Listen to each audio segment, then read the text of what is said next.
Yunus pasal 1 ayat 1 sampai dengan 17. Yunus mengingkari panggilan Tuhan.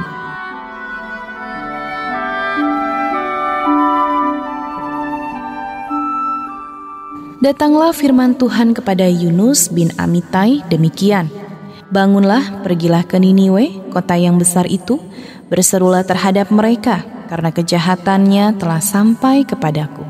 Tetapi Yunus bersiap untuk melarikan diri ke Tarsis, jauh dari hadapan Tuhan. Ia pergi ke Yafo dan mendapat di sana sebuah kapal yang akan berangkat ke Tarsis. Ia membayar biaya perjalanannya, lalu naik kapal itu untuk berlayar bersama-sama dengan mereka ke Tarsis, jauh dari hadapan Tuhan.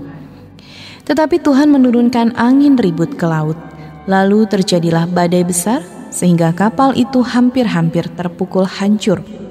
Awak kapal menjadi takut, masing-masing berteriak-teriak kepada Allahnya, dan mereka membuang ke dalam laut segala muatan kapal itu untuk meringankannya. Tetapi Yunus telah turun ke dalam ruang kapal yang paling bawah dan berbaring di situ, lalu tertidur dengan nyenyak. Datanglah nahkoda mendapatkannya sambil berkata, "Bagaimana mungkin engkau tidur begitu nyenyak? Bangunlah, berserulah kepada Allahmu, barangkali Allah itu akan mengindahkan kita, sehingga kita tidak binasa." Lalu berkatalah mereka satu sama lain, "Marilah kita buang undi, supaya kita mengetahui, karena siapa kita ditimpa oleh malapetaka ini." Mereka membuang undi dan Yunuslah yang kena undi. Berkatalah mereka kepadanya, "Beritahukan kepada kami, karena siapa kita ditimpa oleh malapetaka ini? Apa pekerjaanmu dan dari mana engkau datang? Apa negerimu dan dari bangsa manakah engkau?"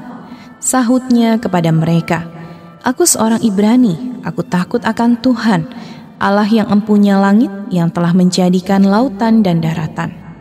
Orang-orang itu menjadi sangat takut, lalu berkata kepadanya, "Apa yang telah kau perbuat?" Sebab orang-orang itu mengetahui bahwa ia melarikan diri jauh dari hadapan Tuhan. Hal itu telah diberitahukannya kepada mereka.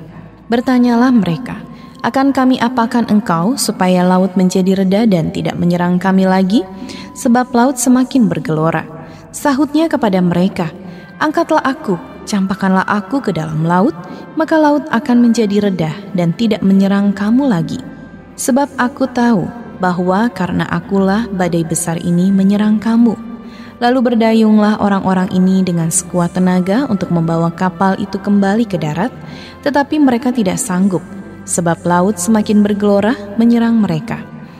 Lalu berserulah mereka kepada Tuhan, katanya, "Ya Tuhan, janganlah kiranya Engkau biarkan kami binasa karena nyawa orang ini, dan janganlah Engkau tanggungkan kepada kami darah orang yang tidak bersalah. Sebab Engkau, Tuhan, telah berbuat seperti yang Kau kehendaki." Kemudian mereka mengangkat Yunus, lalu mencampakkannya ke dalam laut, dan laut berhenti mengamuk. Orang-orang itu menjadi sangat takut kepada Tuhan, lalu mempersembahkan korban sembelihan bagi Tuhan, serta mengikrarkan nazar. Maka atas penentuan Tuhan, datanglah seekor ikan besar yang menelan Yunus, dan Yunus tinggal di dalam perut ikan itu 3 hari, 3 malam lamanya.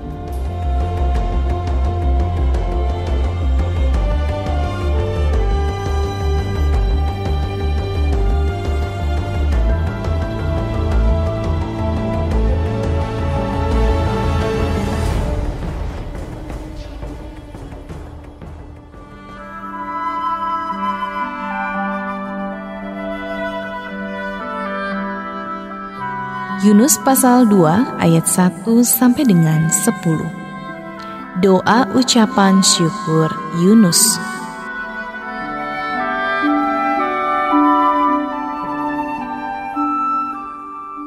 Berdoalah Yunus kepada Tuhan Allahnya dari dalam perut ikan itu, katanya, "Dalam kesusahanku aku berseru kepada Tuhan, dan Ia menjawab aku.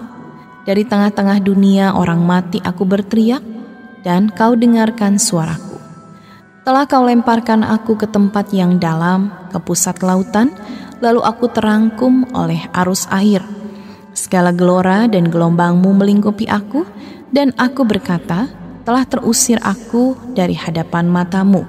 Mungkinkah aku memandang lagi bait-Mu yang kudus? Segala air telah mengepung aku, mengancam nyawaku, samudra raya merangkum aku. Lumut lautan membelit kepalaku, di dasar gunung-gunung aku tenggelam ke dasar bumi. Pintunya terpalang di belakangku untuk selama-lamanya.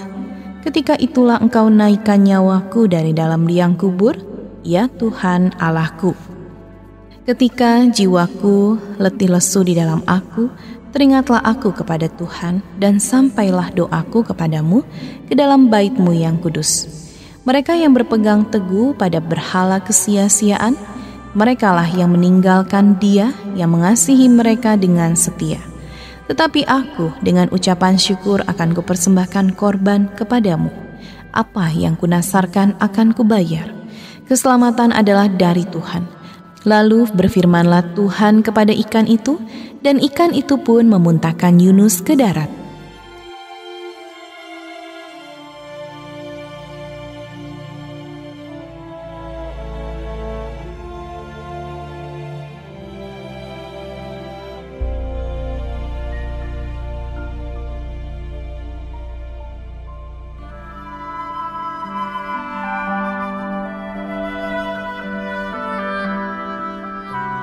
Yunus pasal 3 ayat 1 sampai dengan 10.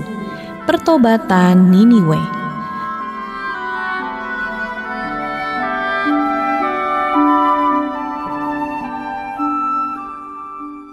Datanglah firman Tuhan kepada Yunus untuk kedua kalinya, demikian, bangunlah, pergilah ke Niniwe, kota yang besar itu, dan sampaikanlah kepadanya seruan yang kufirmankan kepadamu.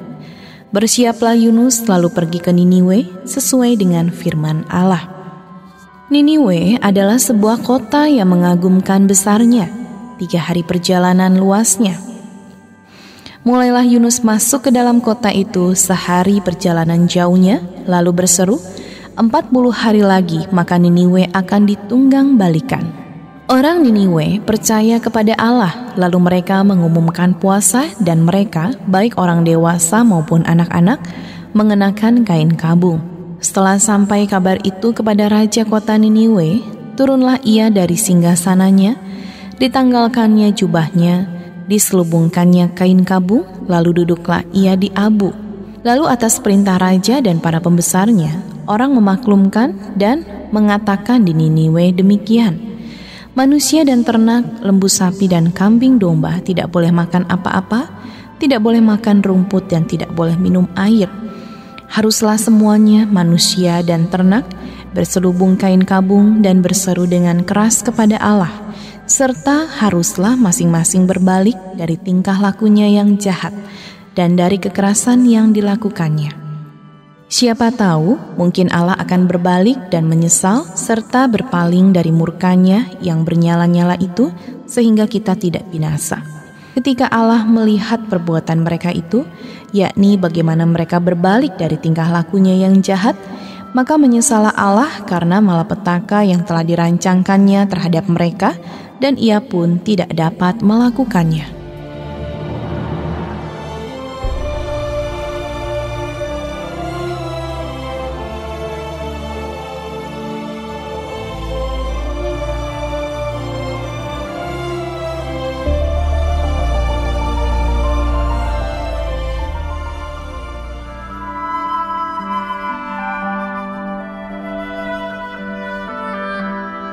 Yunus pasal 4 ayat 1 sampai dengan 11.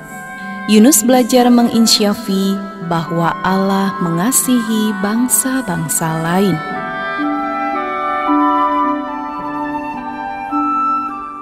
Tetapi hal itu sangat mengesalkan hati Yunus, lalu marahlah ia dan berdoalah ia kepada Tuhan.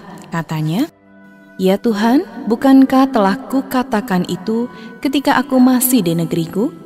Itulah sebabnya maka aku dahulu melarikan diri ke Tarsis, sebab aku tahu bahwa Engkaulah Allah yang pengasih dan penyayang, yang panjang sabar dan berlimpah kasih setia, serta yang menyesal karena malapetaka yang hendak didatangkannya.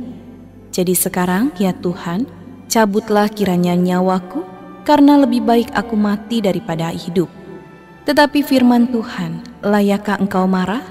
Yunus telah keluar meninggalkan kota itu dan tinggal di sebelah timurnya. Ia mendirikan di situ sebuah pondok dan ia duduk di bawah naungannya, menantikan apa yang akan terjadi atas kota itu. Lalu atas penentuan Tuhan Allah, tumbuhlah sebatang pohon jarak melampaui kepala Yunus untuk menaunginya, agar ia terhibur daripada kekesalan hatinya. Yunus sangat bersuka cita karena pohon jarak itu.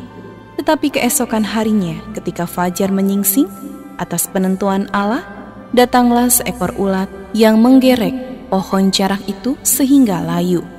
Segera sesudah matahari terbit, maka atas penentuan Allah bertiuplah angin timur yang panas terik, sehingga sinar matahari menyakiti kepala Yunus. Lalu rebahlah ia lesu dan berharap supaya mati. Katanya, "Lebih baiklah aku mati daripada hidup." Tetapi berfirmanlah Allah kepada Yunus, "Layakkah engkau marah karena pohon jarak itu?" Jawabnya, "Selayaknya lah aku marah sampai mati." Lalu Allah berfirman, "Engkau sayang kepada pohon jarak itu, yang untuknya sedikit pun engkau tidak berjerih payah, dan yang tidak engkau tumbuhkan, yang tumbuh dalam satu malam dan binasa dalam satu malam pula. Bagaimana tidak aku akan sayang kepada Niniwe, kota yang besar itu, yang berpenduduk lebih dari 120.000 orang, yang semuanya tak tahu membedakan tangan kanan dari tangan kiri, dengan ternaknya yang banyak?"